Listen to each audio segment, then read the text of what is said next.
The people in Count Kerbek's territory have struggled for years fighting against dragons. The history of the Count's family is a chronicle of a war soaked in blood and tears. The dragon's power and cunning caused immense difficulties for the soldiers. However, on that day, a true disaster descended upon this land. A terrifyingly huge black dragon, known as the cause of two great calamities for the kingdom of Redden, appeared. It was a legend. It had only appeared twice, but every land it passed through was engulfed in destruction. Currently, the Count and his knights are straining themselves, holding the line against the smaller dragons at the front. Meanwhile, his daughter Isabella insists on staying put in the castle with her people. Suddenly, at that moment, a mysterious figure slowly walks towards the rampaging dragons. 3 months later, that event, at a small cottage on the edge of the forest. Now, a village girl is bringing supplementary food supplies. The owner of this house is a shy girl named Monica along with her black cat, Nero. This girl seems to live a bit messily with books and papers scattered everywhere. The village girl also takes the opportunity to gossip about the black dragon disaster. A few months back then, everyone thought it was hopeless, but then one of the 7 best mages in the country,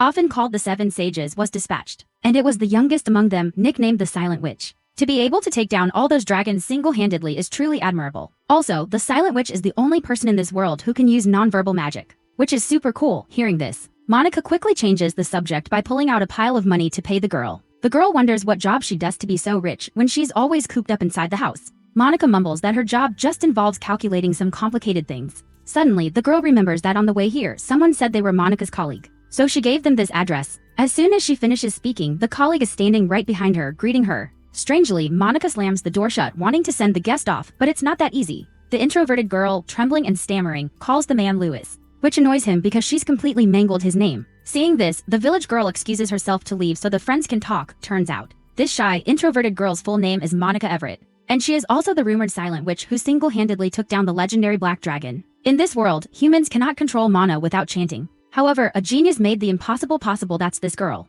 locked away in this wooden cabin on the mountain, one of the kingdom's greatest mages. The story of a girl who mastered nonverbal magic is actually not that simple at all. Monica is inherently an incredibly shy person with social anxiety disorder. She cannot speak normally in front of others. When faced with strangers, Monica starts trembling and can't utter a word. Then comes vomiting, sometimes even fainting on the spot. With no other way to chant magic, Monica came up with this method so she wouldn't fail back in her school days. The once prodigious girl has now mastered nonverbal magic and become one of the 7 sages. And that's the whole story behind the radiant image of the famous Silent Witch. Back to the main story. The handsome guy before her is a barrier mage named Louis Meller. Before getting down to business, Louis orders his maid beside him to erect a soundproof barrier. Monica recognizes this girl, Jin, as a high-level greater wind spirit. Unlike humans, spirits can also use magic without chanting, which Monica deeply admires. Louis says his purpose today is to ask Monica for a favor. Turns out, he received a secret order from the king to secretly protect the second prince. But the confusing thing is, Louis has always been on the side of the first prince. This is truly puzzling.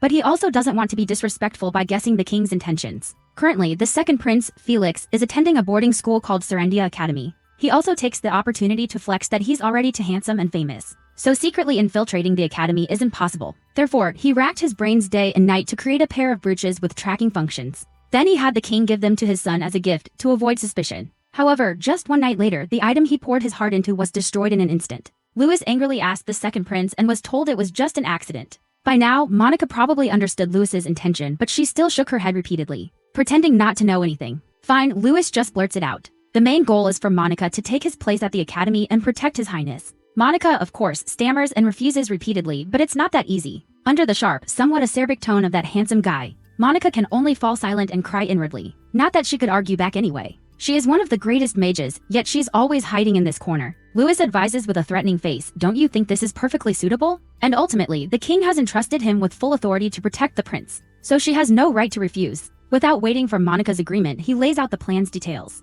She will have to play the role of a poor girl adopted by the Countess Kerbek. At first, she was loved and doted on, but after her foster mother passed away, she was abused by the wicked biological daughter, treated worse than a servant. Then the Count's daughter enrolls in Serendia Academy and forces her adopted sister to come along as her maid. After explaining, Louis admires what a perfect script he came up with. And the one playing the poor maid is none other than Monica. Upon hearing this, she sits there dumbfounded until late at night. Now, the black cat Nero, who is her familiar, steps over and slaps her a few times to wake her up. Monica miserably says she can't do this protection job. Nero wonders why she doesn't just run away. But Monica panics and says that guy Louis will hunt her to the ends of the earth. He's like a demon ruling the underworld. Another problem is that this introverted girl doesn't even know what the second prince looks like. Every time she goes to the palace, she just closes her eyes and keeps her head down. Nero is speechless. wondering how the owner will manage when she doesn't even know the face of the person she needs to protect. The next morning, Monica flies while praying fervently to get through this ordeal safely. After a while, she finally arrives at Lewis's mansion. As soon as he sees his wife, he rushes over to hug her but gets completely ignored.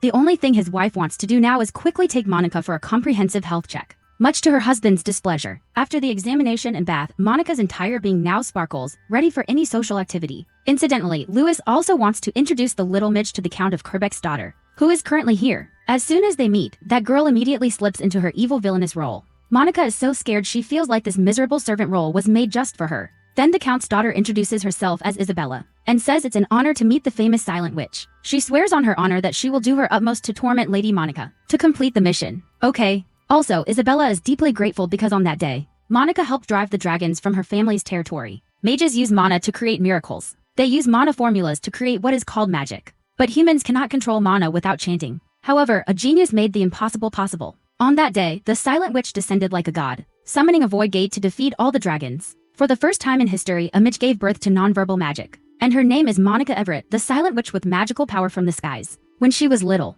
Monica's father gave her a measuring tape. The little girl was overjoyed and carried it everywhere, measuring everything. Every object, big or small, from inside the house to out on the street, was meticulously measured by the little girl until the numbers on the tape wore off. But it was precisely this strange hobby that helped Monica realize this world is fundamentally built from numbers and humans are no exception. Constructed based on a series of mathematical equations. That's what her father taught Monica from early childhood back to the present. The reluctant mistress-servant duo have arrived at Serendia Academy. Now, Isabella has perfectly slipped into her wicked villainous supporting role. She screams and yells, questioning why she was put in the same room as this lowly maid from the streets. The principal turns pale with fear, thinking servants are supposed to stay with their masters. But we need to rewind to when they were just departing to understand this. See, Monica was scared out of her wits knowing she was rooming with the Count's daughter. So that lady kept reassuring her, saying, "Don't you worry. Leave this tiny matter to your villainous lady." And that's the reason for Isabella's current tantrum with the principal. Now, seeing the principal seems a bit easygoing, she also takes the opportunity to push the poor maid up to live alone in the attic room. Not giving the principal a chance to resist, Isabella immediately changes her mind,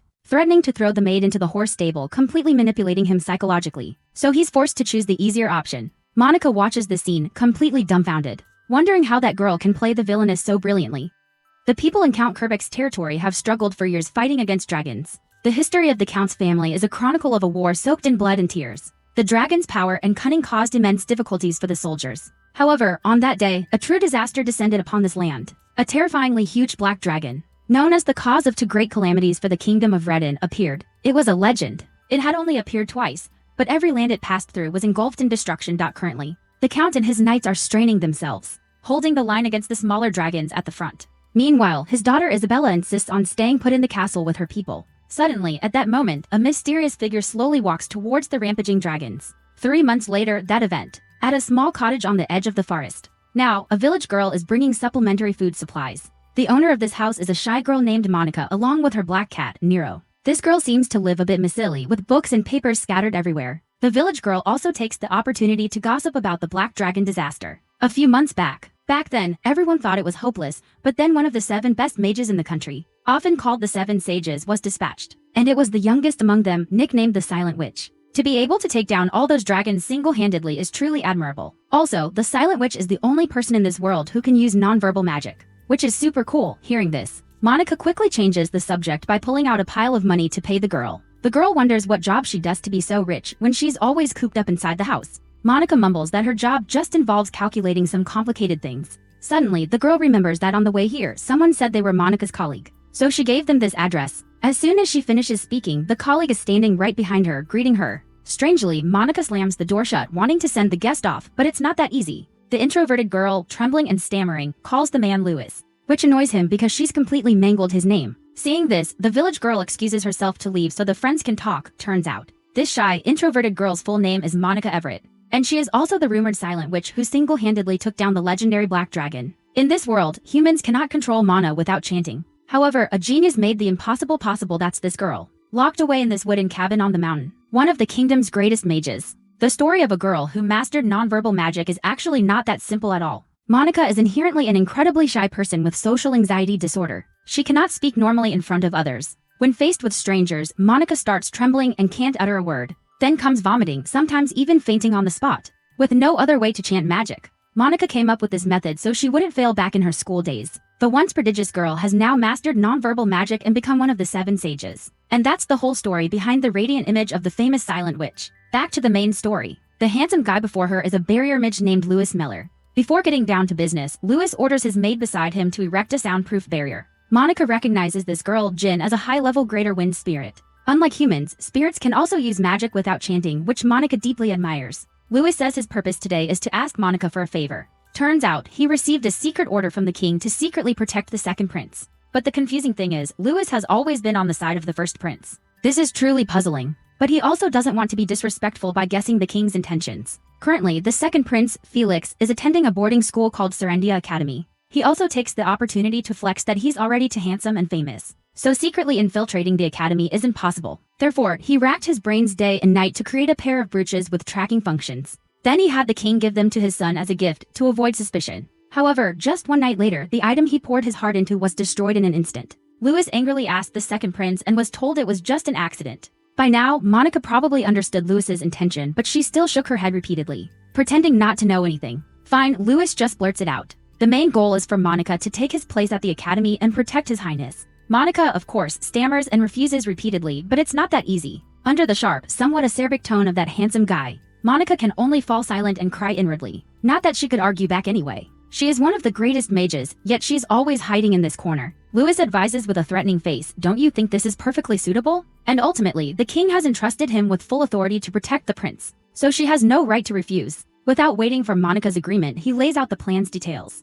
She will have to play the role of a poor girl adopted by the Countess Kerbeck. At first, she was loved and doted on, but after her foster mother passed away, she was abused by the wicked biological daughter, treated worse than a servant. Then the count's daughter enrolls in Serendia Academy and forces her adopted sister to come along as her maid. After explaining, Lewis admires what a perfect script he came up with. And the one playing the poor maid is none other than Monica. Upon hearing this, she sits there dumbfounded until late at night. Now, the black cat Nero, who is her familiar, steps over and slaps her a few times to wake her up. Monica miserably says she can't do this protection job. Nero wonders why she doesn't just run away. But Monica panics and says that Guy Lewis will hunt her to the ends of the earth. He's like a demon ruling the underworld. Another problem is that this introverted girl doesn't even know what the second prince looks like. Every time she goes to the palace, she just closes her eyes and keeps her head down. Nero is speechless, wondering how the owner will manage when she doesn't even know the face of the person she needs to protect. The next morning, Monica flies while praying fervently to get through this ordeal safely. After a while, she finally arrives at Lewis's mansion. As soon as he sees his wife, he rushes over to hug her but gets completely ignored.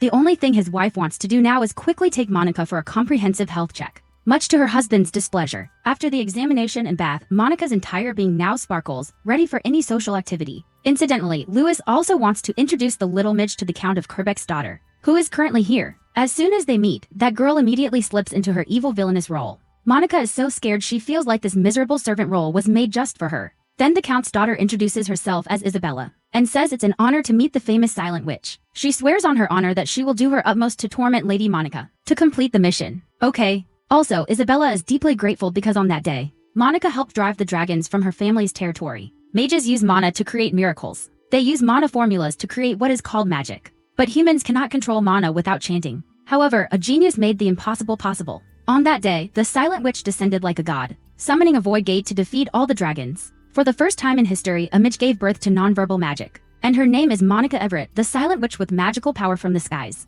When she was little, Monica's father gave her a measuring tape. The little girl was overjoyed and carried it everywhere, measuring everything. Every object, big or small, from inside the house to out on the street, was meticulously measured by the little girl until the numbers on the tape wore off. But it was precisely this strange hobby that helped Monica realize this world is fundamentally built from numbers and humans are no exception. Constructed based on a series of mathematical equations. That's what her father taught Monica from early childhood back to the present. The reluctant mistress-servant duo have arrived at Serendia Academy. Now, Isabella has perfectly slipped into her wicked villainous supporting role. She screams and yells, questioning why she was put in the same room as this lowly maid from the streets. The principal turns pale with fear, thinking servants are supposed to stay with their masters. But we need to rewind to when they were just departing to understand this. See, Monica was scared out of her wits knowing she was rooming with the Count's daughter. So that lady kept reassuring her, saying, "Don't you worry. Leave this tiny matter to your villainous lady." And that's the reason for Isabella's current tantrum with the principal. Now, seeing the principal seems a bit easygoing, she also takes the opportunity to push the poor maid up to live alone in the attic room. Not giving the principal a chance to resist, Isabella immediately changes her mind, threatening to throw the maid into the horse stable, completely manipulating him psychologically. So he's forced to choose the easier option. Monica watches this scene, completely dumbfounded, wondering how that girl can play the villainess so brilliantly. The two carefully examine the flower pot from the other day, and Monica deduces it was thrown from the academy building behind. Monica then goes inside to investigate, and accidentally stumbles upon a group of female students bullying Thelma, the girl from the infirmary the other day. They mockingly talk about Thelma's engagement to the fraudster Aaron soon being annulled, and sarcastically advise her to find a new fiancé. While Monica is hiding below, eavesdropping, her friend Lana also arrives. Bravely, Lana grabs Monica's hand and leads her upstairs to bypass that group of gossiping hens blocking the way. Now the most arrogant one, named Carolyn, starts mocking Lana's lowly barren family background. She demands that those of lower status know how to behave properly. Lana angrily tells Carolyn to get out of the way and starts mocking her back, saying even a cow is smart enough to know when to move aside. Carolyn's face turns red with rage and she immediately shoves Lana but accidentally hits Monica, causing her to tumble down the stairs. Instantly, calculations flash through Monica's mind. 9 times 9, 81 escape routes. Using wind magic would arouse suspicion. Erecting a barrier around herself would make her fall look weird. So, Monica will use reverse thinking and erect a barrier over the entire staircase, turning it into a slide. She also perfectly adjusts her fall posture, looking exactly like a real fall, and ends up sliding straight into the vice president, Sidril. Monica frantically apologizes, but the cool, aloof guy not only doesn't blame her but also shows concern, wanting to know what happened. Monica feels Sidril's hand is very cold. It seems he's unconsciously releasing magical power. Now Carolyn, afraid of being blamed, immediately changes her story, lying that Lana pushed Monica down the stairs. Although her friend tries to explain, Carolyn is a typical villainess, even using her family background as insurance. Monica thinks to herself, this is indeed evil. Even if someone is innocent, chaos can become the truth. She remembers her childhood when all her father's research was burned. Therefore, Monica decides to do something. If she remains scared as always, Lana will get hurt. Stuttering and stammering, she summons all her strength to say that she slipped and fell herself. No one else was involved. Then she turns and runs quickly up the stairs to smooth things over. Monica continues to the music room and sees a girl playing the piano there. So she uses the excuse of forgetting something on the balcony to go outside and look around. Out there are only 3 flower pots with plants and 1 empty pot. Being a bit short, Monica borrows the empty pot to stand on and look down at the courtyard. After observing for a while, she confirms this is indeed the crime scene. Also, fumbling with the pot has gotten her gloves covered in dirt. But it also helps her realize something. While she's thinking, the pianist says it's time to lock up. Monica asks who holds the key to this room and is told anyone can borrow it. By submitting a request to the department. Scene shifts to Felix, who is asking Elliot if he dislikes Monica. He denies it, saying that anyway, she didn't act as conspicuously as His Highness. Sneaking out at night, the prince explains he doesn't want to be seen as incompetent for not being able to handle such a trivial matter. Just then, Monica enters to announce that she has found the real culprit. A little later, in the classroom, Thelma is again the center of her friends' teasing. Outwardly, this group says they will always listen and help, but they are actually just mocking her. Then, Elliot suddenly appears to invite Thelma to the student council office. Felix gets straight to the point, saying Monica has concluded that the girl before them is the one responsible for the 2 failed assassination attempts. Monica is speechless. Why does this guy love throwing people under the bus so much? But she then explains that the falling signboard scene had been cleaned up, but she knows what happened with the flower pot in the second incident. Then she goes into genius math mode, calculating perimeters and diameters and all that stuff. The prince reminds her gently to just state the result. According to the investigation, Thelma herself had reserved that music room at the exact time of the incident. The peculiar thing is that the outer railing was built very high to prevent accidents. That's why they usually kept an empty pot there to stand on. However, that pot was very dirty, so if anyone touched it, their gloves would get covered in mud immediately. Monica points out that today she is wearing gloves, whereas on the day Thelma took care of her in the infirmary, she wasn't. The reason is that those gloves got dirty during the crime, and Monica searched the trash bin near the music room and unexpectedly found the evidence inside. The gloves had Thelma's initials embroidered on them, leaving her no room to deny it. Hearing this, Thelma suddenly clutches her head and screams, then collapses to her knees, sobbing and confessing to everything. The flower pot, the falling signboard, the falsified student council accounts all were her doing. Thelma confesses in a state of extreme panic, her pupils beginning to glow eerily red. After calming down, she begs them to forgive her fiancé Aaron. The student council office door opens again and Thelma is escorted away to await judgment. Monica curiously asks what will happen to her. Felix says that assassinating a royal member would result in the execution of her entire family. But considering the current situation, the prince will be lenient and only announce that Thelma suddenly withdrew due to a serious illness. After the prince returns to his paperwork, Monica's eyes suddenly sparkle as she detects anomalies. The math geek's instinct instantly helps her point out all the errors in the messy pile of papers. Seeing her passion, Felix asks if she wants to help out. Oh my god. Monica is overjoyed at the prospect of satisfying her math addiction. But just as she's in ecstasy, Felix immediately decides to appoint her as the new student council treasurer, making her faint on the spot. So the girl ends up sitting dumbfounded like a statue until evening, because her own mouth got her into another bind. She wails to Nero constantly, saying that in the afternoon, She only took a few hours to clear up 5 years worth of backlogged paperwork, shocking everyone. On top of that, she dared to tell the prince his financial management was too poor, causing Sidril to yell at her until the roof nearly came off. Monica is utterly dejected, crying and wanting to go back to her little house on the mountain. As for Sidril, he's still checking the accounts to see what happened. He can't accept that this girl would be so disrespectful in front of the prince. Suddenly, Sidril notices the handwriting looks very familiar, but he involuntarily stands up and walks somewhere. Then, when he opens his eyes, a severe headache hits him, and his pupils glow red just like Thelma did that afternoon. The next morning, Isabella continues her villainous role by yelling furiously at Monica upon learning she was appointed treasurer. On top of that, she takes the opportunity to smash cups and bowls dramatically. She also reassures the silent witch that she has prepared Sidril as well for this performance of ferocity like a snake headfish. After putting on the show for others, Isabella immediately does a 360-degree turn and cheerfully congratulates Monica. She even tells her maid to do her hair exactly like her idols. The maid says she'll make both young ladies beautiful, with matching hairstyles for special occasions. Not now, though, because wicked girls can't have the same hairstyle as the person they're bullying. Back in the classroom, Lana approaches and says she heard Monica became student council treasurer. Then she apologizes for being the reason Monica fell down the stairs yesterday. The little Midge has also opened up more to Lana, even getting help tying her hair as usual. During the student council meeting, the prince asks Sidril to guide Monica on the treasurer's duties. Upon hearing this, Monica trembles and asks why the prince would assign such a cruel task. She wants someone her own age to guide her. The prince agrees, okay, but then still decides Sidril will do it totally helpless. So the girl starts being explained the most basic parts of the job by the silver-haired guy. Strangely enough, despite the hot weather outside, the room is unbelievably cold, making Monica sneeze constantly. Seeing this, Sidril opens the window and drapes a scarf over Monica. Indeed, this cold air is emanating from Sidril's magical power. Currently, he's quite busy compiling all the reports to give to the advisor Professor Tony. Sidril also tells Monica not to be too nervous. Everything she's done so far has been nearly perfect. Moreover, the prince trusts her deeply, so she should be proud of herself. Monica apologizes, saying she can't do that. Then she suddenly remembers the figure of someone. Sidril says he hates the words "can't do it," so he'd rather change the subject. He investigated the staircase incident and confirmed the instigator was Carolyn. She will be reprimanded and made to write a self-criticism as punishment. Also, he remarks that Monica deliberately concealing the truth greatly hindered the investigation. The girl thinks to herself, she didn't expect a noble like Sidril to go to such lengths. That evening, Sidril is walking in the hallway, lamenting that helping treasurer Monica took up quite a bit of his time. He needs to deliver these accounting documents to Professor Tale quickly. But as soon as he says it, he's very surprised, almost panicked, because he doesn't recall who this professor is. A moment later, Sidril begins to silently walk into the forest, completely unconsciously. Along with it, magical energy surges out around him, freezing even the footpath.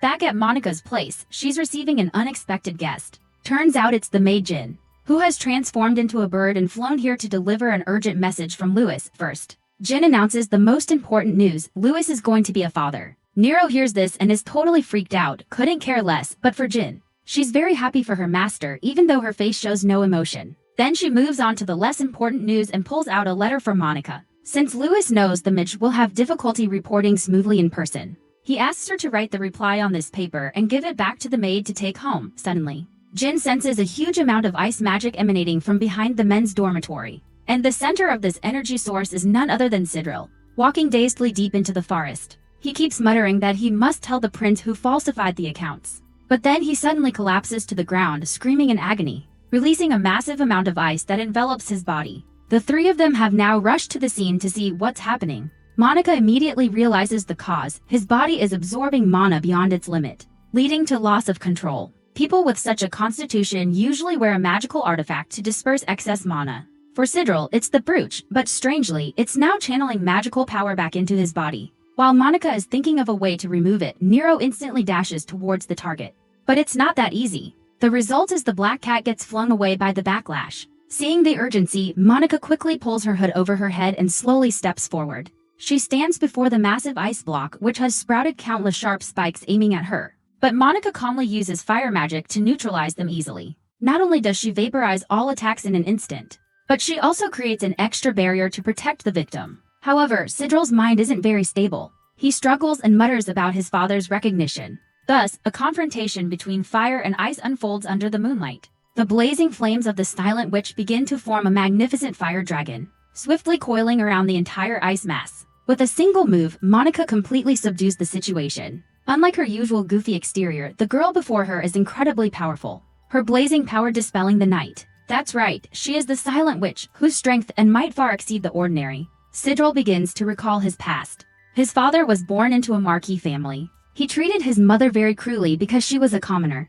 Not long after, excessive drinking led to his father's death. In the following period, Sidrel happily ran home wanting to share the good news that he had been adopted by Marquis Hyo. But his mother wasn't very happy, constantly locking herself in a dark room. Sidrel wanted to work hard to repay his mother and adoptive father's kindness. Back to the present. The guy wakes up and demands the person in the black robe return his brooch. After seeing the item safe, Sidrel faints again. Monica tells Jin everything is fine because she just added a protective charm to that brooch. Living with such a body is not easy, but handled correctly, it's a huge advantage for a MAGE. Monica doesn't want him to see it as a curse. Then she orders Nero to take care of him and rushes off. The reason is that Monica realized Sidrel's condition wasn't just excess mana. It seemed like he was under the influence of mind manipulation. Monica arrives at a small house to clarify some issues with Professor Tale. Just as he's rattling off numerous rules about curfew, Monica cuts him off, pointing straight at the papers in Tale's hand. She says it's useless to try and alter the accounts, because she remembers every single number in them.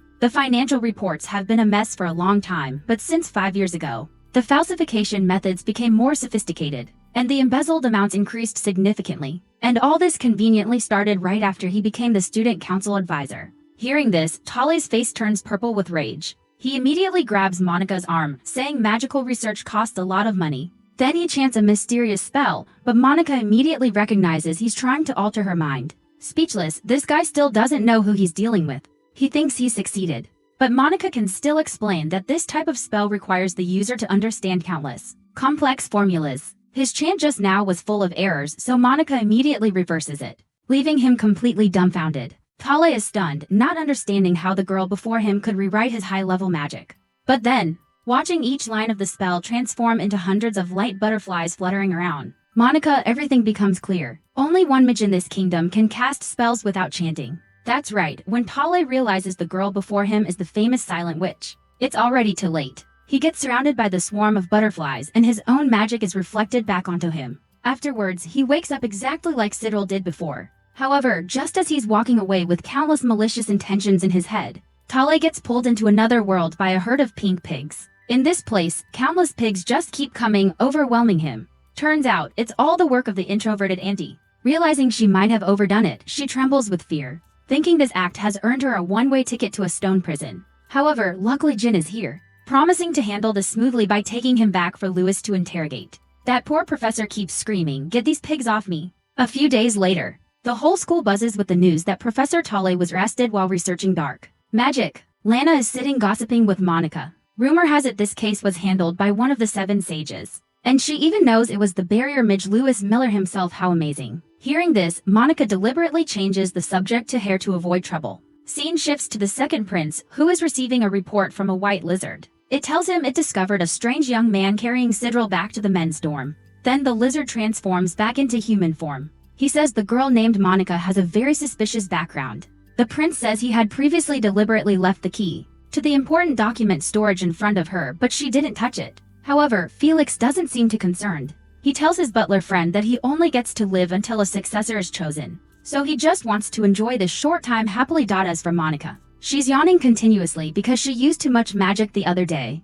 So she falls asleep right on the desk just as Sidrel enters. However, he quietly steps closer and looks at her tiny hand, which resembles his savior's. Just then, the prince opens the door, resulting in a huge misunderstanding impossible to clear up. Sidrel is so embarrassed he quickly makes up an excuse that he was waking her up, and shakes her like crazy. The prince even steps over, takes out a bunch of cookies and feeds Monica. Unbelievably, this girl even has the skill of eating while asleep. In her dream, Monica remembers that Louis is about to have a baby, so she keeps mumbling congratulations. Hearing this, the prince thinks Sidrel is about to have a kid and asks who the mother is, making him unbearably wronged. As for the report sent to Louis, he only likes the first part where Monica congratulates him on the baby. He criticizes the rest. Jin wonders why her master chose her as the protector, theorizing that Louis might be a pervert who likes bullying the weak. He's helpless, wondering how the maid came up with that, and flatly declares that although he prides himself on being a genius, he swears on his title as barrier mage that the Silent Witch is a true monster. As for whether she's stronger than him, Louis neither admits nor denies it. Speaking of the king's true purpose, it wasn't protection but surveillance of the second prince. He's young and exceptionally bright, earning great trust from the nobility, especially Duke Crockford. But until now, the second prince remains an enigma. Approaching too directly would make it hard to discern his true intentions. Lewis admits, contrary to Jin's assessment, that he prefers bullying the strong, but also tells the maid to please drop the word pervert. Back at the student council, members are struggling to deal with the mess caused by Professor Tale. Recent incidents have shaken trust in them, so they need to work seriously to regain it. Therefore, Felix tells Monica to summon the club leaders for an urgent meeting. Sidril, seeing that sending the introverted girl to socialize is too cruel, also offers to assist, leaving everyone stunned. Oh heavens, what's gotten into this cold-faced guy today, being so enthusiastic? Seeing this, Monica timidly thanks him but gets praised by Sidril as excellent. How unusual. So the two walk off together to start their new task. This morning, a Terra dragon appeared from somewhere, attacking the city. Monica watches from afar while Nero is annoyed because they were just about to eat. Right then, a strange young man jumps out to fight, but his attacks seem a bit inaccurate. The guy frantically apologizes to his master, promising never to skip training again. Then closes his eyes, preparing a final strike. Monica seizes the moment and assists from an unimaginable distance, striking the dragon's head directly and taking it down instantly. The people below, thinking the young man did it, cheer for his feat. With the monster down, everyone returns to business, making Nero comment on how resilient humans are. He also praises his owner for being one of them, as she no longer panics when he transforms into human form. Scene shifts to the teacher's room at the academy. The principal is introducing a new magic department teacher nicknamed the Song of Water Mage. Professor Mark Legan previously worked at the kingdom's top academy, and was also the teacher of the Barrier Mage and the Silent Witch. Back to Monica. She's currently stressed about choosing an elective. Elliot says nobles should choose art subjects, slyly commenting that there's someone among them who can't draw. The cool guy overhears and retorts that nobles should study magic, so he's already signed up for advanced class. The prince beside him says he really enjoys hearing Sidril sing, making him blush and quickly excuse himself to run outside. Then the prince suggests Monica try the magic class. See, Lewis once taught her that if faced with troublesome requests, just say I'll consider it and leave it at that. But in this case, it made the prince misunderstand that she agreed. Result, the next day, they both start attending the first magic class session. On the way, they meet a new friend. His name is Glenn, and he's the one who fought the dragon at the market the other day. This young man is quite hyperactive, greeting Monica with both hands enthusiastically. The prince praises his heroic actions from the other day, but Glenn feels embarrassed and quickly leads them to class. Initially, Monica thought there wouldn't be any acquaintances here, but who would have guessed? As soon as the door opens, the world seems to collapse because before her is her old teacher. Luckily, Professor Mark Legan's eyesight is now very poor, so he hasn't recognized his former student yet. The professor begins lecturing that the most important quality for a mage is magical power. Ordinary people hover around 50, over 100 is considered very impressive. Surpassing 150 is a genius who could become one of the 7 sages in the future. He also takes the opportunity to flex about having an outstanding student who created magic formulas. Nicknamed the Silent Witch, he even praises her for overturning all current magic theories, leaving everyone in awe. Only the person in question is scared out of her wits, hiding and not daring to look up at the world.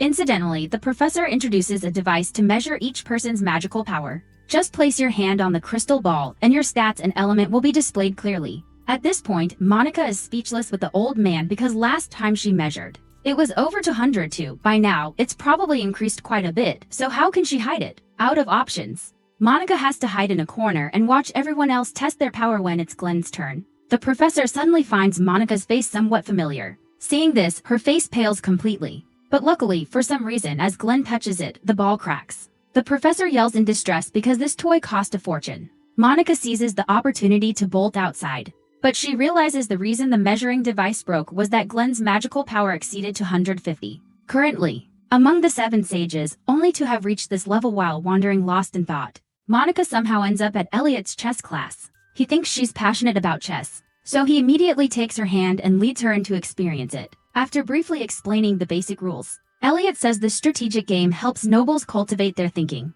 But Monica suddenly speaks up, questioning that compared to real warfare, this board cannot possibly represent all the external factors influencing the battlefield. Ultimately, capturing the king is, after all, just a simple game.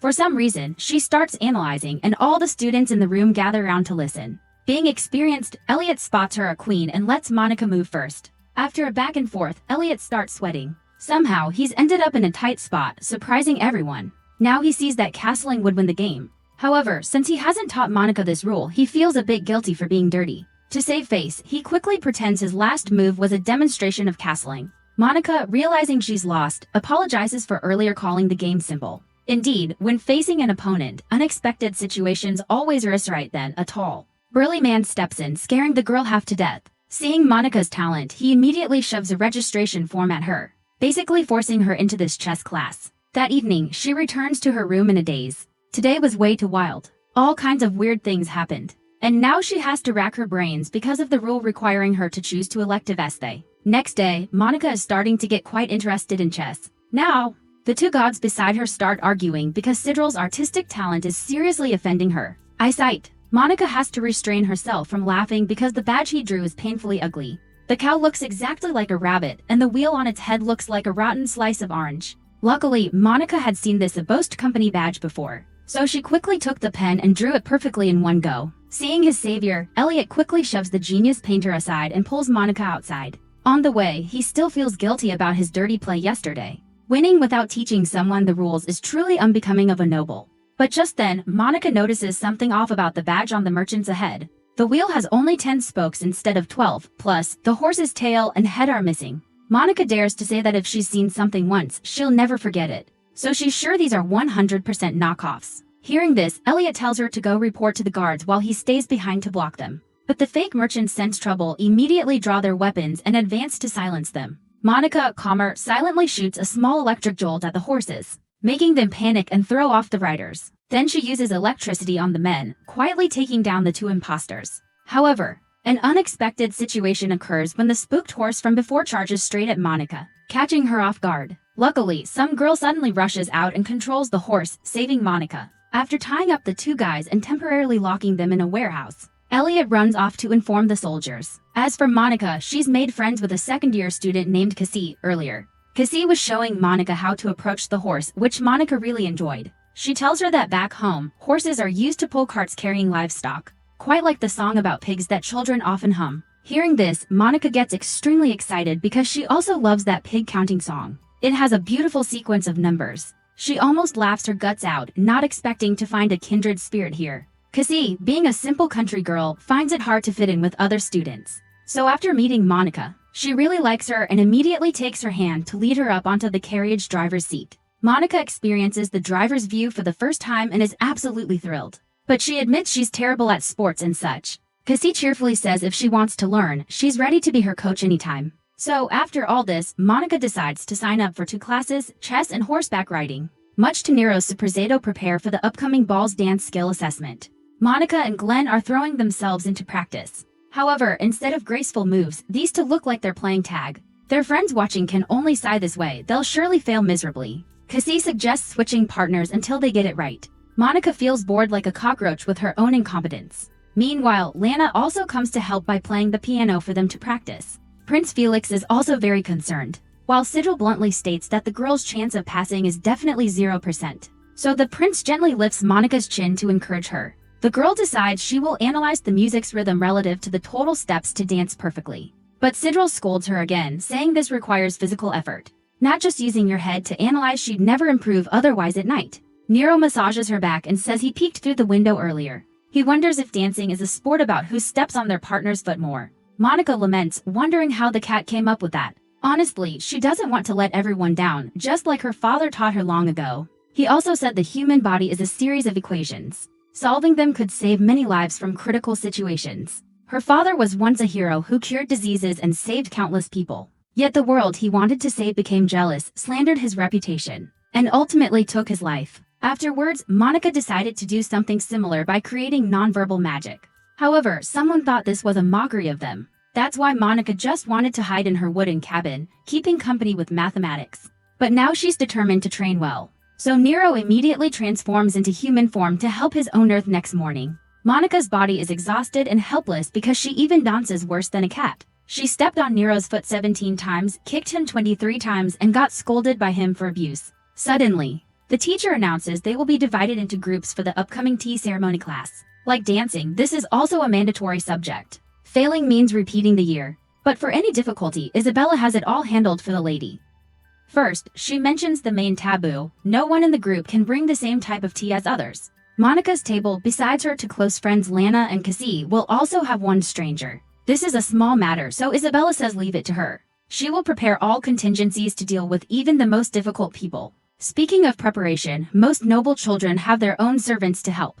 Only Monica and Cassie have to drag themselves into the kitchen to do it themselves. However, they don't mind and want to prove themselves in their own way, carefully putting name tags under their tea tins to avoid mix-ups. Cassie also talks about the stranger joining them named Claudia, known as the walking library, but her personality is a bit odd. Her jet black hair and expressionless face immediately make her the center of attention. Although not a bad person, you have to admit, every word out of her mouth feels like a slap in the face. Next to them is the table of those troublemaking young ladies from before. The one Cyril made right, the self-criticism glares hatefully at Monica, blaming everything on her. Next is Lana's tea presentation. Although extremely delicious, Claudia says it's too strong, dulling others' taste buds. Also, it's the most expensive type this season, so it seems out of place with the rest. Claudia thinks Lana is trying to show off her status to the table mates. The black-haired girl even starts using the Silent Witch as an example. That female mage mastered nonverbal magic at just 15. During her time at Minova, she developed over 20 new magic formulas.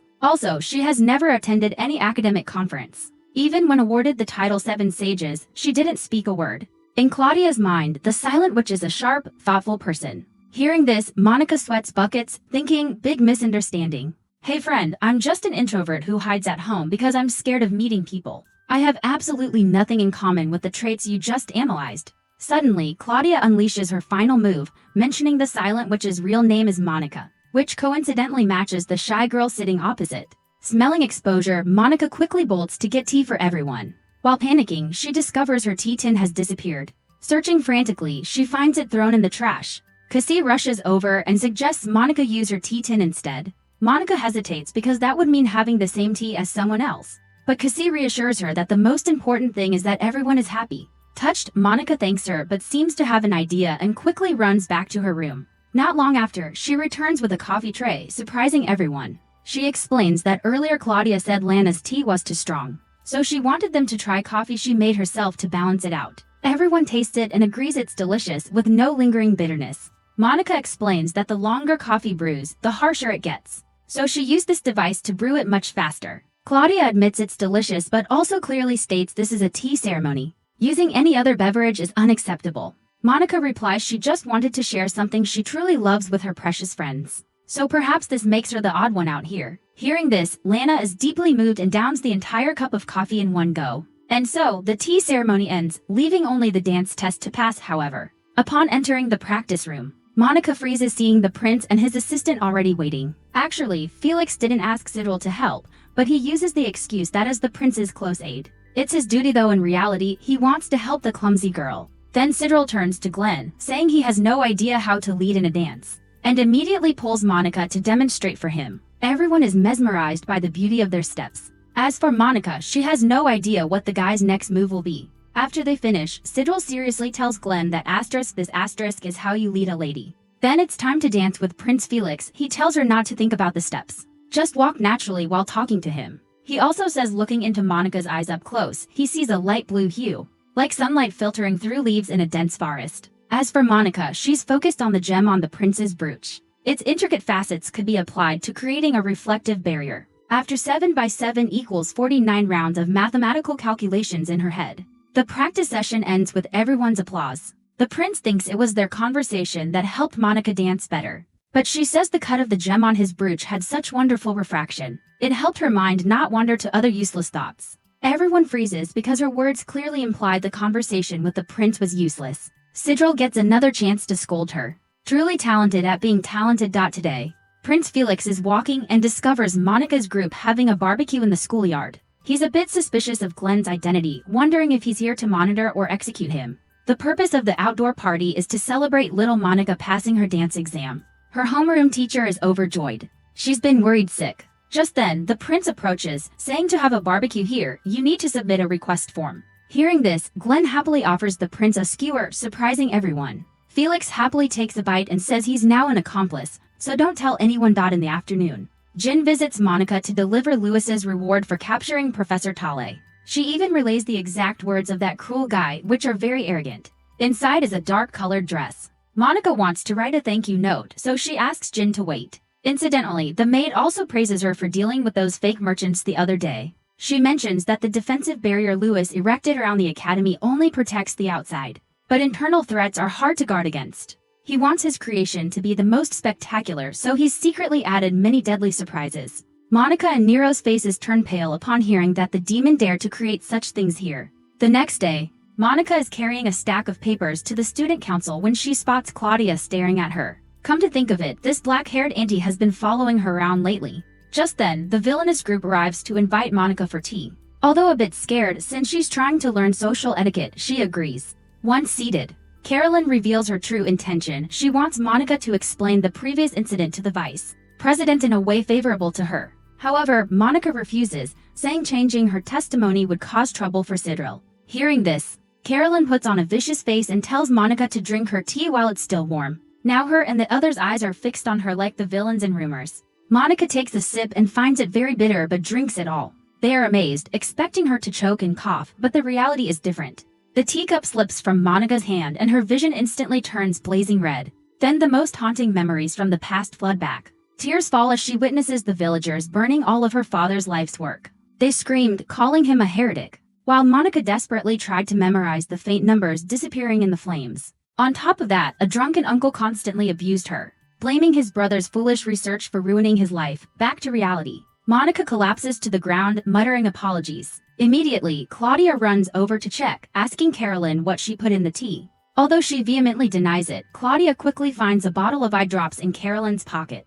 Analysis suggests this would dilate pupils, so it likely contains poison components. In other words, these people accidentally or intentionally poisoned Monica. Knowing the cause, Claudia quickly makes her vomit and rushes her to the infirmary. After some time, Monica finally wakes up to see the prince and Sidril beside her. She immediately jumps up and kneels, apologizing for causing trouble. Monica cries, saying she couldn't be a model student council member. Seeing the prince's words fail to get her up, Sidril simply picks her up and throws her back on the bed. Who apologizes and kneels like that when they're the victim? Now Claudia appears, asking her dear brother what all the noise is about. Turns out this emotionless auntie is Sidril's sister, and she mocks her brother for always wagging his tail like a dog in front of the prince. After the other to leave, Claudia explains some poisons don't affect adults but are deadly to children. She keeps teasing Monica as a child, making her think this lady hates her. But Claudia says she neither hates nor likes Monica. The reason she's been tailing her is because she suspects Monica is seducing her fiancé.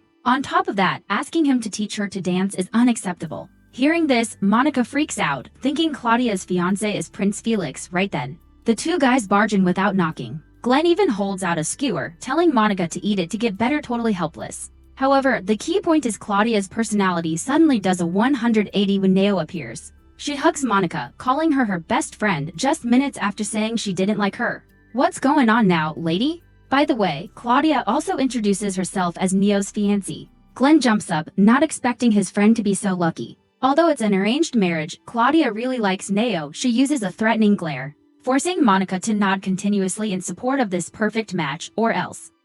On the way back, the prince remembers Monica's earlier state resembled his own past. The prince is also extremely angry about the incident.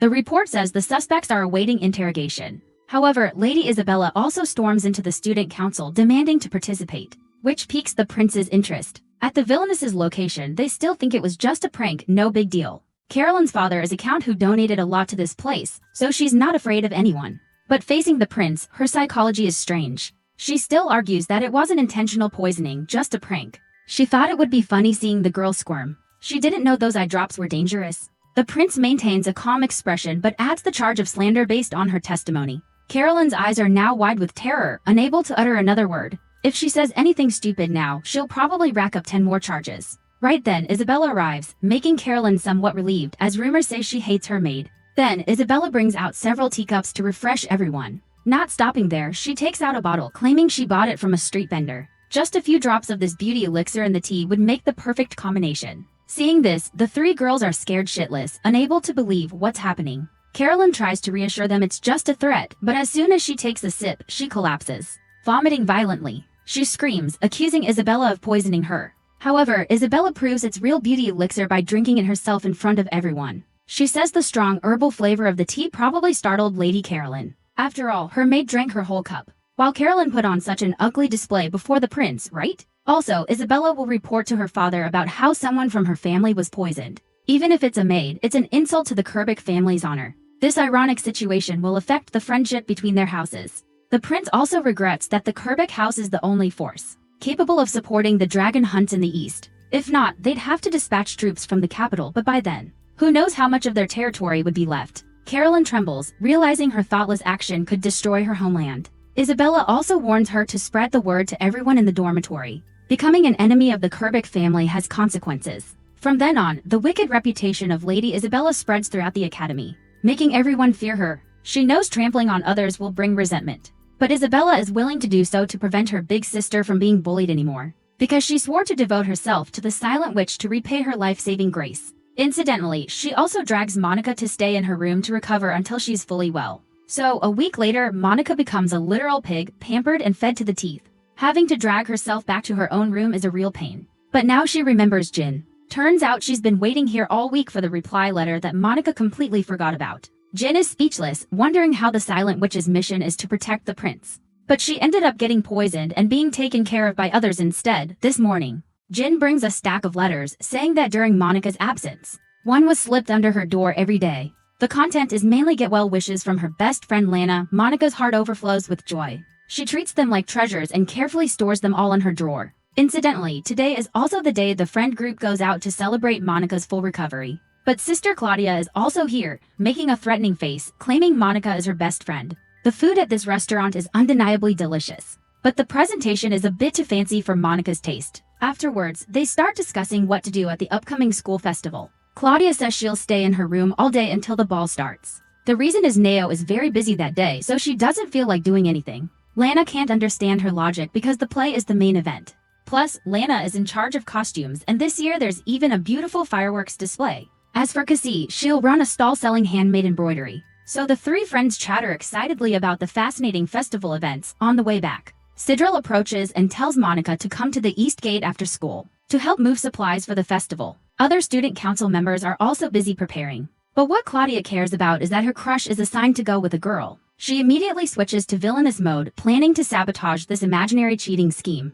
Also, Claudia takes the chance to tease her brother and Monica for still addressing each other by their last names. This proves they aren't close after all this time working together. Embarrassed by his little sister's jabs, Sidril allows Monica to call him by his first name. So the whole group gets a show as these to make a big deal out of just changing how they address each other outside. Nero is hunting for prey, wanting to eat Bird tonight. Suddenly, it detects a strange magical energy emanating from the warehouse where the prince is standing. Meanwhile, Cassie runs over, saying she wants to lend a hand. However, with a list of supplies as long as a scripture, it'll take forever to finish. While Cassie is fumbling, the rope tying some wooden planks suddenly snaps, and they're about to crash down. Luckily, Monica timely uses wind magic to blow everything aside. Although uninjured, Cassie's face darkens, completely bloodless. Monica is very worried but also notices a strange detail about the rope. On the way to the infirmary, Monica bluntly states she noticed the rope was partially cut with a knife. According to her calculations, the time it would take to snap was between 5 and 15 seconds.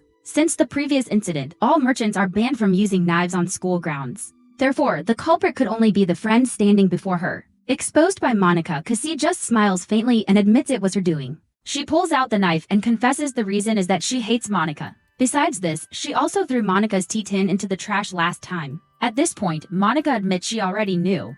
Back at her old school, she was used to people hiding her things, so she never put her name on them. Same with the tea tin incident. The only person who knew how she folded the marker at that time was Cassie. But Monica doesn't believe she did this out of hatred. There must be a deeper, unspeakable reason. Suddenly, Nero bursts in through the window. Reporting, sensing a strange magical energy at the West Warehouse. Monica immediately focuses and detects numerous fire elements in that area, being compressed into a fire vortex. Hearing this, Cassie panics, asking how she knows. Now Monica realizes the person before her is plotting to assassinate the second prince. As for Felix, he's still inventorying supplies in the warehouse, unaware of the danger. He even flatly refuses the offer to participate in a play, disappointing everyone. The prince knows this involves his betrothed, Lady Ilian, and wants no part of it. His real life is already a play, but even if others call him Duke Crockford's puppet, Felix doesn't care because he is determined to become king. Back with Cassie, she points her weapon at Monica, declaring she will never allow Duke Crockford's puppet to become king. Therefore, the earlier accident was just a ploy to create an alibi.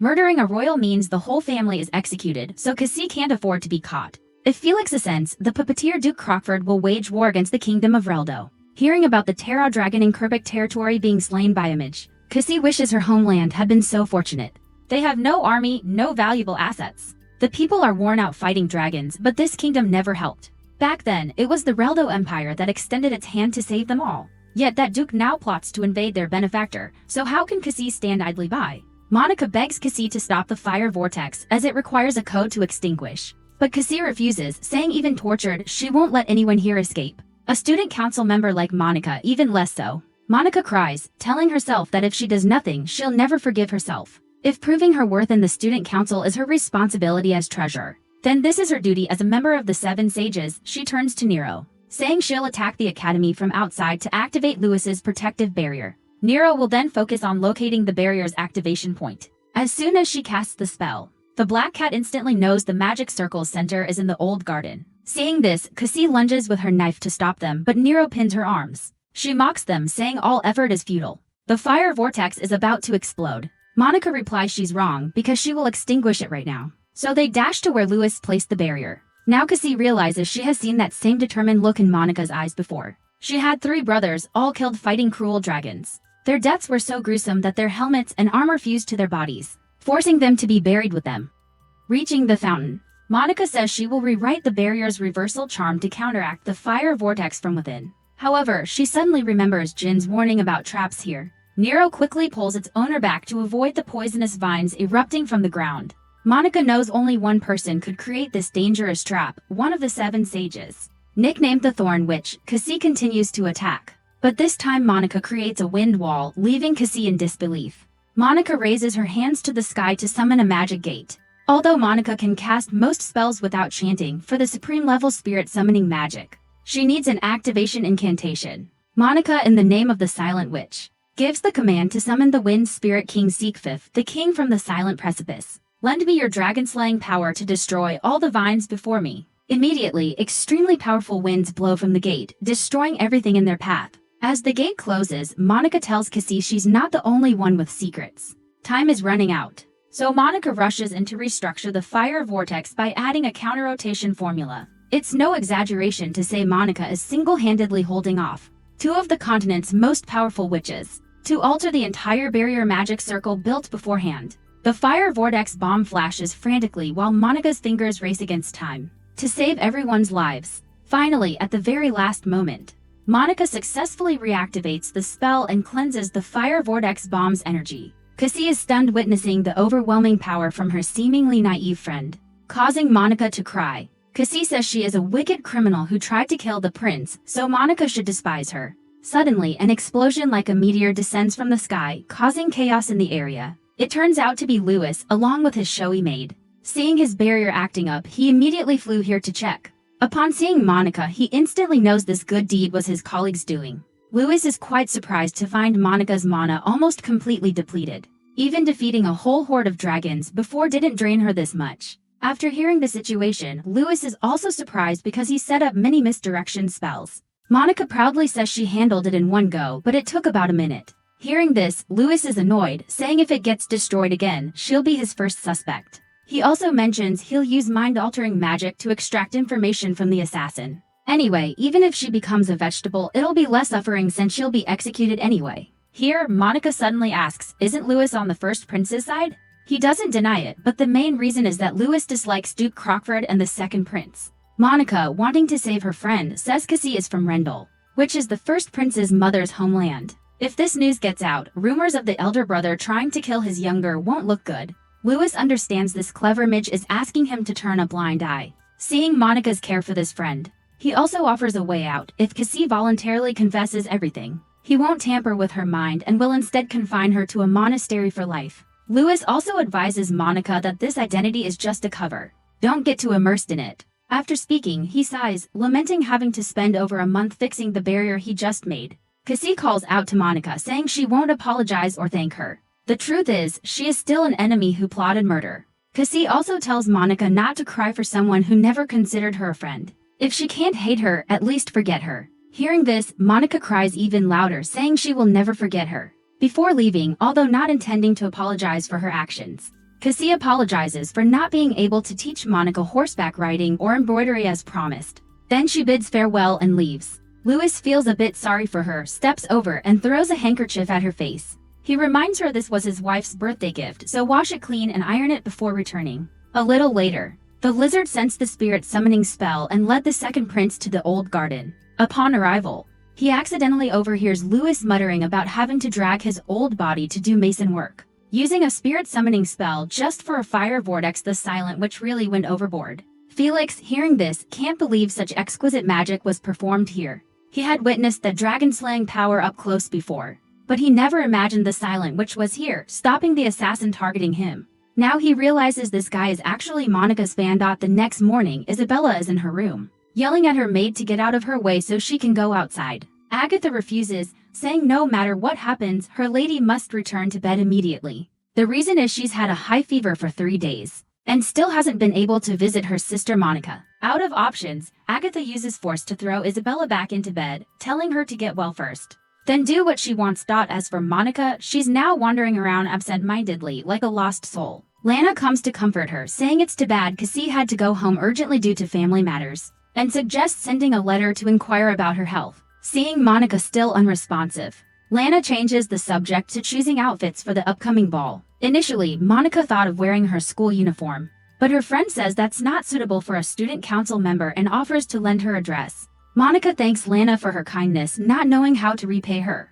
Lana replies she doesn't need anything. Helping friends needs no reason. During horseback riding class, Monica falls off as soon as she starts. But this time, she tells herself she wants to get good at riding to show Cass someday. Suddenly, the second prince appears and personally instructs Monica. Thanks to the expert advice, she makes some progress. Felix also wonders why she chose riding and chess as electives. Monica reveals she simply wants to tell a friend that she can ride now. Hearing this, the prince encourages her, saying it's a beautiful goal, and hopes one day she can proudly tell her friend. Since entering this academy, Monica has received help from so many people.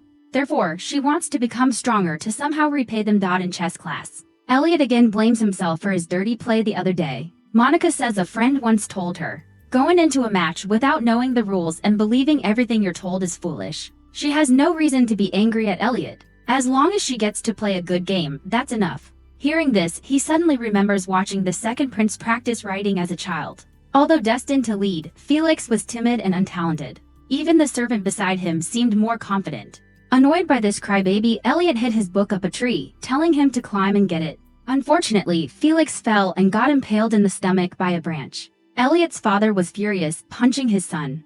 This stupid act could bring trouble upon the whole family. But luckily, the second prince lied, saying it was his fault to protect his friend. Elliot yelled, confused why he would do that.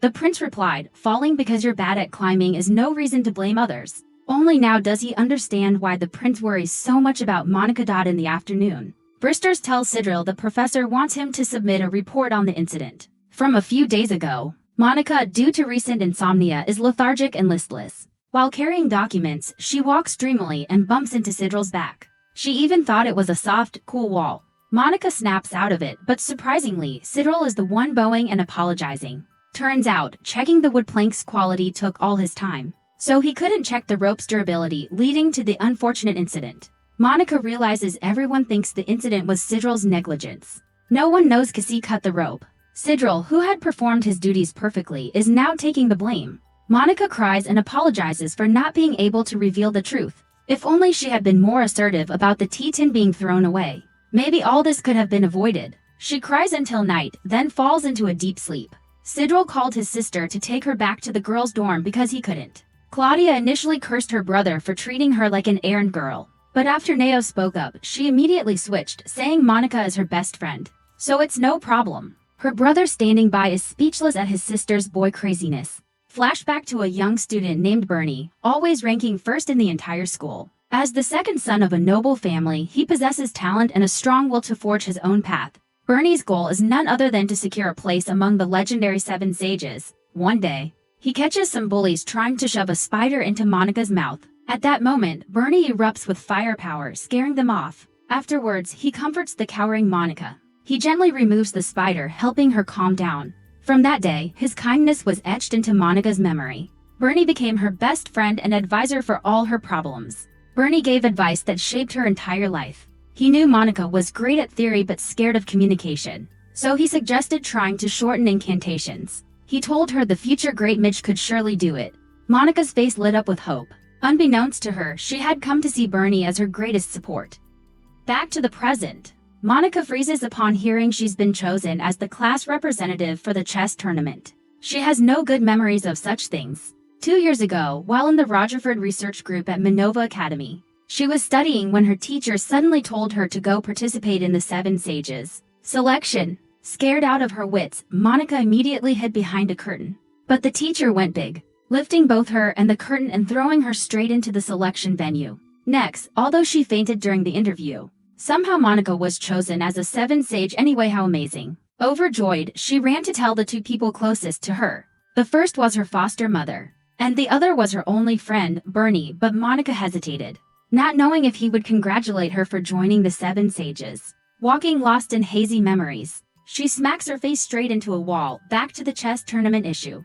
The second prince is very proud to have two student council representatives. He wants them to focus entirely on practice. Their council duties will be divided among others. Speaking of practice, they are introduced to a guy passionate about music but forced by his parents to play chess. Viewing chess as a wonderful symphony, he's the third member. He dances around like a madman, analyzing everyone's strengths. He says Monica's chess style is like a gift from the gods. Then he drops a bombshell: Monica will be our team leader. The girl is so scared she collapses, but the guy doesn't care. He admits he's a good player but not excellent and asserts Monica's talent is brilliant. So please lead us. The problem is, being team leader means playing last, and she really can't handle that pressure. So Elliot reluctantly agrees to be temporary team leader. But he warns expectations are incredibly high this year because last year they won all 3 rounds. Surprisingly, 2 of those 3 members were the prince and MAGE. Although the prince is an excellent player, MAGE was the leader. Usually easygoing, MAGE's moves during matches would ruthlessly sweep opponents. As for the prince's style, it's hard to describe. But if he had to, he'd use every tactic to capture the opponent's king afterwards. The 3 close friends have lunch together. Lana wants to plan a shopping trip, but Claudia says Monica is busy with chess. Lana gets excited, saying she'll cheer her on with all her might. Here, Monica learns another truth. Turns out, Claudia was also a representative last year and played first. She also says this year will be a showdown between 3 prestigious academies, especially Tempo and Minerva. As soon as she hears Minerva, Monica gets so scared she drops her fork. Seeing her friend suddenly kneeling on the floor crying, Lana immediately asks what's wrong. Claudia, meanwhile, gives a probing look, asking if she doesn't want to meet acquaintances from the other academies. Although Monica doesn't answer, her fearful expression tells Claudia something. Gotta admit, this lady would make a great detective. Lana, though not fully understanding, tells her friend to come to her room on the morning of the tournament. Monica sinks into a painful memory from the day she ran to thank Bernie for helping her. But he laughed at her thanks, his tone full of resentment, saying he only suggested shortening incantations, not creating nonverbal magic. He accused Monica of being gleeful to have someone as failed as him as an advisor. Although Monica tried to explain, Bernie had already rejected their friendship. He thought she came in her archmage robes to show off, must be happy doing that. It started raining, accompanied by Monica's sobs. Bernie, finding her pitiful state unsightly, told her to find some shack and hide from the world. Now, Monica cries in her sleep, dreaming of the past. Suddenly, a stranger appears, greeting her, scaring her half to death. It's just the maid Jin, who has changed her appearance to assist Monica in her protection mission. She admits her outfit is copied from Nero for coordination. And she's also prepared a love triangle script from her favorite novel. Now Monica can relax while men harass her, allowing Jin and Nero to act out this drama. Monica can't understand these 2 airheads, aged 20. Wearing student uniforms, how is that a disguise? On tournament day, Lana meticulously does Monica's makeup. From clothes to thick makeup, plus a changed hairstyle and added glasses, there's no way the guy will recognize her. Even Monica doesn't recognize herself in the mirror. Besides looking healthier, the glasses will also change people's perception. The other student council members are also surprised. She looks like a second-year student. Asked why the glasses, she explains the gesture of pushing them up will make her look like a super strong chess player. This is obvious. Guys with glasses, good or bad, are clearly dangerous. After the teams gather for greetings, Monica freezes because Bernie has indeed appeared. He approaches the prince, introducing himself as this year's representative for Minerva. Then his gaze stops at Monica. After a cordial handshake, Monica still trembles, hiding in the restroom. She panics but tells herself Lana said he wouldn't recognize her. Just stand up straight, she can do it. When she steps out, Bernie is waiting right outside.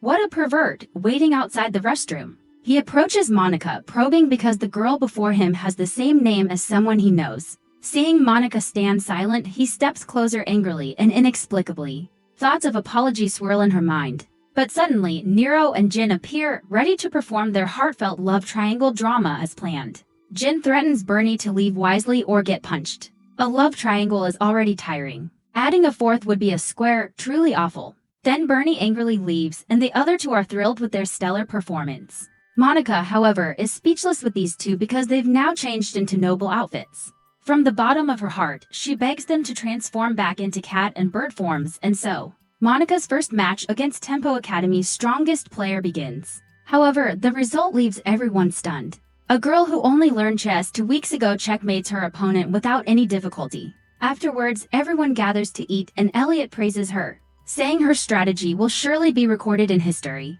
The music-obsessed guy contorts his body, savoring every moment immersed in this wonderful melody. Suddenly, the loser approaches and kneels, proposing to Monica. He wants to create superior children inheriting their combined essence. Monica is scared to death hearing this Robert guy ramble. He even flexes about being the 5th son of a baron in the Randall Kingdom, and a future knight commander, so his prospects are bright. Overwhelmed, Monica flees in fear. The guy tries to chase but is immediately stopped by the prince. And Sidril for such outrageous behavior. As for Monica, she runs to the hall but is suddenly attacked. However, she quickly dispels it without chanting. Basically, this spell was just to test Monica's identity. Confirming it, Bernie appears, mockingly asking why she didn't stay hidden in the mountains and instead came to be a student. What a luxurious hobby, being surrounded and pursued by boys. Pretending to be a poor, kind girl to win the second prince's sympathy. A cunning witch thinking only of herself, caring nothing for others. With zero empathy for their suffering. Monica's eyes well up with sadness, realizing this is what Bernie thinks of her. The blonde guy continues, a selfish girl will eventually be abandoned by everyone deep down. Monica knows no one cares about someone like her, which is why she just wanted to be a friend Bernie could be proud of right then. Lana rushes over to stop him from bullying her friend. He says they're old acquaintances, just reminiscing, that's why her eyes are a bit teary. Lana asks permission to take Monica to fix her makeup as she's her best friend. Hearing this, Bernie advises Lana not to be friends with that person. She just pretends to be weak to manipulate others for gain. Lana coldly curses him directly, telling him to replace those oversized glasses to match his face.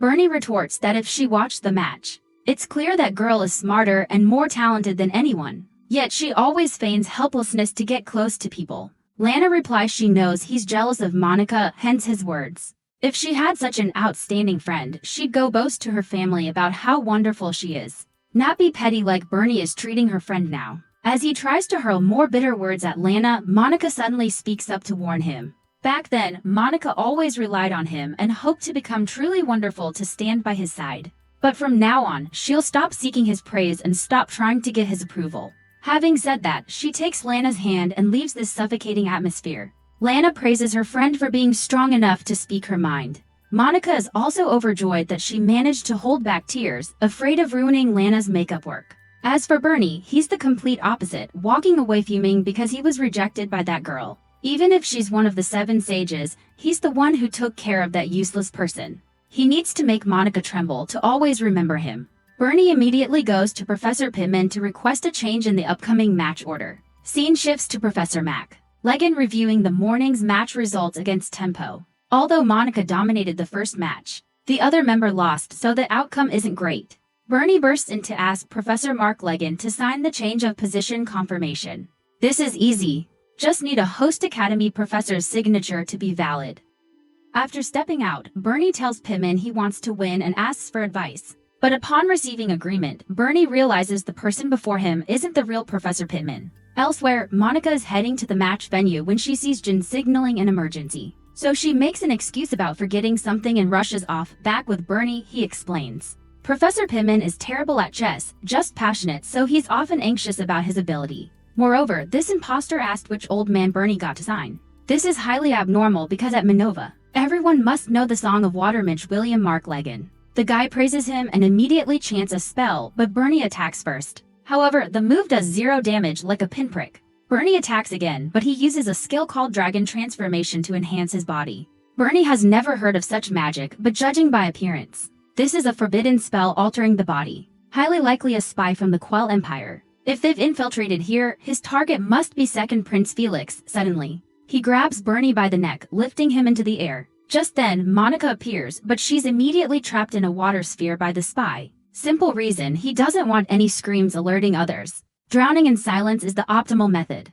But he never imagined that even while suffocating, she could still cast spells. Bernie smirks, saying Monica can cast without chanting. He always knew she was a genius he can never surpass. Now Monica has finished her spell and blasts a powerful force into the spy's face, knocking him out instantly. Jin appears, thanking Monica for defeating the would-be assassin. Now Bernie realizes Monica is actually the prince's protector. However, she doesn't need to hide anymore because after this, she'll have to explain things to the school anyway. Hearing approaching voices, Bernie quickly tells Jin to hide.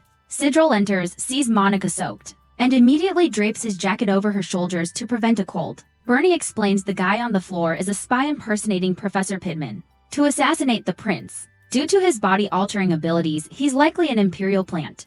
Monica just happened to witness and got caught up. Sidril tells Neo to report to His Highness and the professors. Also, escort Treasurer Monica to the infirmary. Before leaving, Monica looks at Bernie. He says the only thing she has to do is be grateful to him for the rest of her life after all this. The chess tournament was cancelled, everyone going home. Ultimately, only Monica won. The other two guys lost badly. The second prince announces the intruder seems uncooperative with the investigation. Security measures will be reviewed and tightened after this, with further announcements later. For now, everyone just continues as usual. Monica leaves, still thinking that if the intruder remains silent and Bernie covers for her, she can stay. But why is Bernie protecting her despite hating her? From their first meeting, she's always been grateful to him. In another corner, lovebirds Claudia and Neo are hiding from everyone to play chess, or more precisely, doing something shady together. A few days later, little sister Isabella invites Monica to a festival. This event is tied to the custom of bidding farewell to the dead in the town of Clapton. Legend says on festival night, if villagers hold many fun activities, they can attract the gatekeeper of the underworld. Thus, the souls of the departed can return to the living world to visit their families. Therefore, everyone must wear festival costumes and carry bells to send off the souls when they return to the underworld. Unfortunately, Monica already has plans that day, but promises to go with Isabella next time, which consoles her a bit. Back in her room, Monica changes into a different, somewhat strange outfit. But Nero still says it's pretty. Now the maid appears to take her to the mansion of the Star Witch, also one of the 7 sages. She is a very beautiful woman with a round soul, so definitely a good person. She offers Monica wine, but since she can't drink, she switches to fruit juice. The Star Witch, whose real name is Mary Harvey, is considered the eldest among the 7 sages, known as the kingdom's unparalleled seer. Like Monica's nonverbal ability and Lewis's barrier techniques, Mary's fame rests on her astrological and astronomical skills, entrusted by the king with coordinating Archmage meetings. Monica's recent absence from meetings hasn't been criticized because all the 7 sages are lazy. The barrier mage admits he's mainly here because Mary asked for some favors. Soon, a magical artifact will be unveiled as a festival offering. This is also a task for the 7 sages, so Monica accompanying her would be good. Although Lewis isn't coming, Jin will always be there to protect her. Hearing this, Mary is very pleased, even saying if he were 15 years younger, she'd give him a kiss on the cheek. Monica is also thanked for helping Mary's apprentice with data calculations.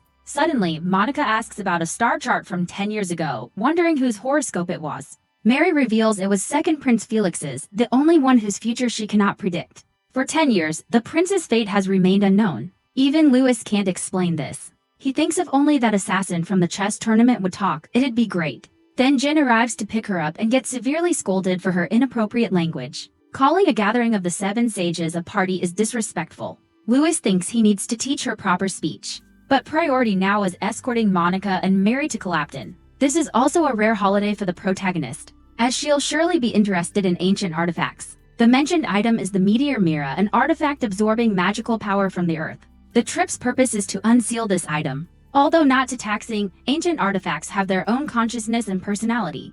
Meteor Mira is especially dangerous, capable of killing its owner if male. During unsealing, it constantly threatens Lewis. Jin can't believe an artifact could anger her thick-skinned master so much. To soothe his soul, he chooses to return to his wife and child for comfort. The story shifts to a man selling toys at the festival. Surprisingly, he's connected to the fake badge makers who attacked the academy. He got caught because he forgot to draw the horse's tail and head on the badge. All he wants is money, hence his idea to go to the ancient artifact site. Copying them and selling, he's sure people will fight to buy at high prices. Meanwhile, Monica asks Mary how much magical power Meteor Mira can absorb. It's said if the stars align, the energy it swallows could rival 1 or 2 towns, even usable for attack, making it extremely dangerous. On the way to the church, Monica unexpectedly spots the second prince also here. With her ability to measure everything, she's sure she's not mistaken. So she secretly follows him through the crowd. Monica staggers like drunk and accidentally bumps into the toy seller, who thinks he hurt her and quickly apologizes.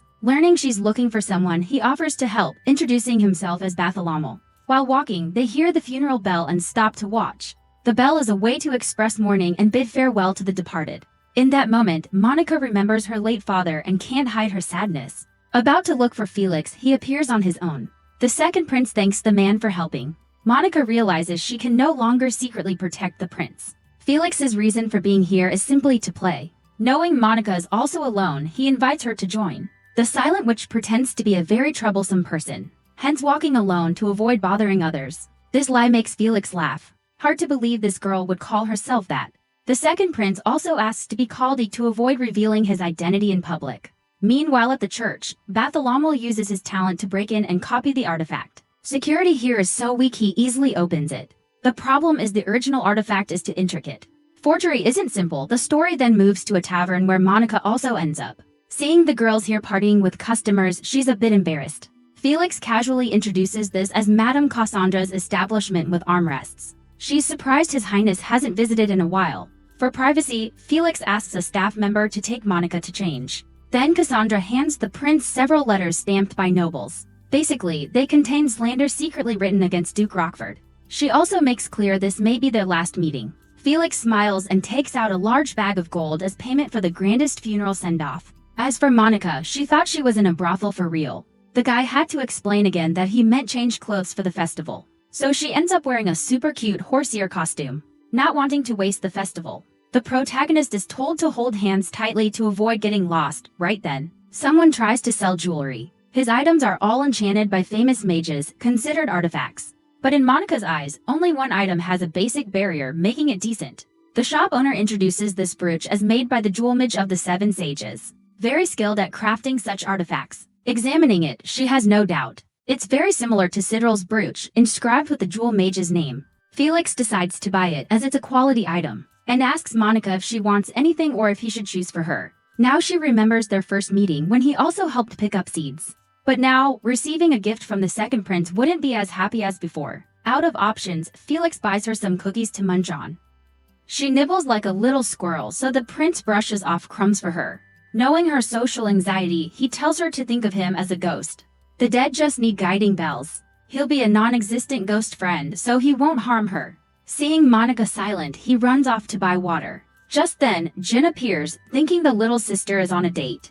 The silent witch says that's the second prince. She's just following to protect him. While talking, Mary's familiar flies in with a letter. Opening it, they learn someone has stolen Meteor Mira? Unbelievable. While still gleeful about the precious item in his hand, a sweet voice suddenly speaks. Bartholomew freaks out, discovering the thing has attached itself to his hand.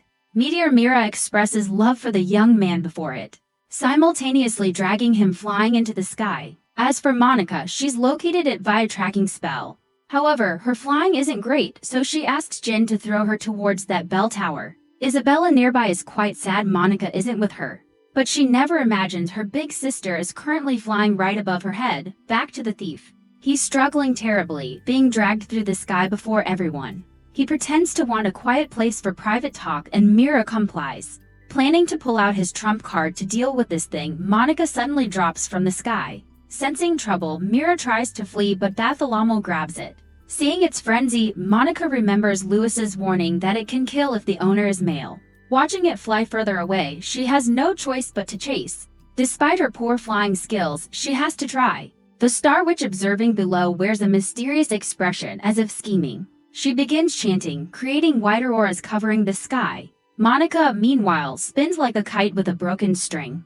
But recalling the feeling of practicing horseback riding, she finally stabilizes. The distance to Meteor Mira closes, but it suddenly attacks. The infinite magical power drawn from the kingdom makes Monica struggle to defend. Hundreds, thousands of light arrows shoot towards the obstruction. Overwhelmed by sheer numbers, Monica decides to cancel her flight spell, focusing all mana on defense. She continuously creates barriers just enough to block all attacks. Seeing her still safe, Mira goes berserk but eventually gets cornered by Monica. The Silent Witch immediately uses mind-altering magic, allowing it to meet its beloved again in a flower field. With its dream fulfilled, Meteor Mira deactivates.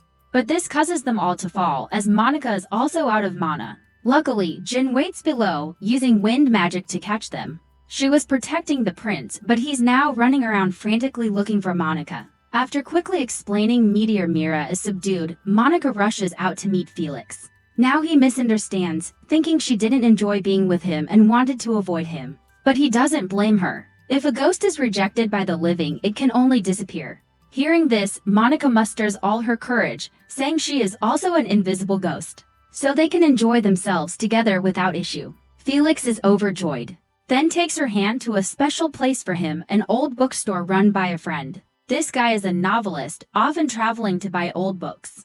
Now Monica realizes the prince is actually her big fan. What he's holding is Monica's Minova graduation thesis. She herself can't believe her thesis ended up here. Felix's adoration for the Silent Witch is so great he wishes he could see her cast magic. Again, just once. He even calls it a first love feeling, leaving Monica speechless. Actually, Felix had met the Silent Witch at the Seven Sages inauguration, but she was hooded, so he couldn't see her face. But he firmly believes once he's king, meeting her anytime won't be a problem. Monica, dumbfounded, deflects, saying she wants to look at books. However, a surprise hits when she discovers the only remaining book written by her father is here. Tears stream down Monica's face seeing the words "the world is filled with numbers." All her father's books were burned, so this is truly a miracle. Monica rushes out, wanting to buy it. But the price of 2 gold coins is beyond her current means. The owner explains this was entrusted by a friend, so he can't discount. This sum could comfortably support a normal person for a while. However, everyone forgot the presence of a wealthy person here. That's right, Prince Felix, without saying much, immediately forks over the money to buy it. Earlier she refused accessories, so now she can take this as compensation. Although not fully understanding the book's value, Felix thinks 2 gold coins are worth exchanging for Monica's joy. This deeply moves her, remembering the past when everyone burned her father's books, calling them useless. Tears fell then, but no one listened. Yet now, the second prince acknowledges its true value to her. Monica cries again, but this time not from grief, but from the joy of being acknowledged. She also thanks the owner for preserving the book so well. When they return to the festival, the ceremony bidding farewell to the departed begins. Small rings of light appear with the bells, accompanying the dance of the Star Witch. Their souls return to the night sky. Monica herself can say she has met her father in this moment. If she can one day cross the gate to the other side, she can proudly be praised by her father for trying her best, just like in childhood. And so, the festival for the dead ended. However, both, eager to read their newly purchased books, decide to stay overnight at the tavern. Monica, carelessly, accidentally drinks some wine, gets completely drunk, strips off her clothes, and curls up on the bed. As for the Star Witch, she has returned Meteor Mira to its place. Jin asks why she let the thief take it, and she explains she was just following the star's guidance. In the middle of the night, Monica wakes up to find the second prince lying beside her, looking at her. She freaks out, immediately kneeling to apologize, thinking she'll be beheaded for such a blasphemous act. Also, she discovers a jade necklace around her neck. Felix tells her to keep it as a way to let him indulge a little. He wants Monica to always remember the happy times with the ghost named Ike, and so, everything ended well, and Monica's joyful days at the academy have only just begun. She wants to help everyone even more as a friend, as a student council member, to repay the affection shown to her. Thus, Season 1 of The Silent Witch ends. See you all in the next season of this masterpiece. Yeah,